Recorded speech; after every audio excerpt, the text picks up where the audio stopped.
राहाता तालुक्यातील बाबळेश्वर येथील भारत गॅस केंद्रावर घरगुती गॅस भरण्यासाठी नागरिकांची मोठ्या प्रमाणावर गर्दी झाल्याचं चित्र पाहावयास मिळालं आहे। सकाळी 8 वाजल्यापासूनच नागरिक गॅस भरण्यासाठी रांगेमध्ये उभे राहू लागल्याने परिसरात लांबच लांब रांगा लागल्या होत्या। वाढत्या गर्दीमुळे परिस्थिती नियंत्रणात ठेवण्यासाठी पोलीस बंदोबस्त ठेवण्यात आला असून पोलिसांच्या उपस्थितीमध्ये गॅसचं वाटप करण्यात येत आहे।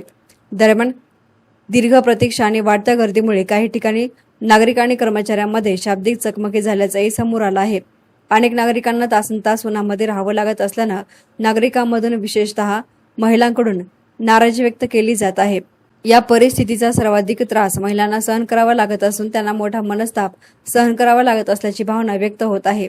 प्रशासनाने याकडे गांभीर्याने लक्ष देत गॅस वितरणाची व्यवस्था अधिक सुरळीत करण्याची मागणी नागरिकांमधून होत आहे। इराण, इस्रायल, अमेरिका यांच्या युद्धाचा फटका महाराष्ट्रालाही बसताना दिसतोय।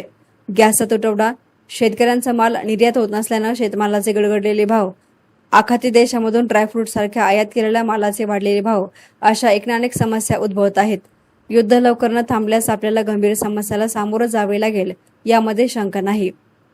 एसनाना मीडियासाठी प्रतिनिधी युनुस इनामदार, राहाता।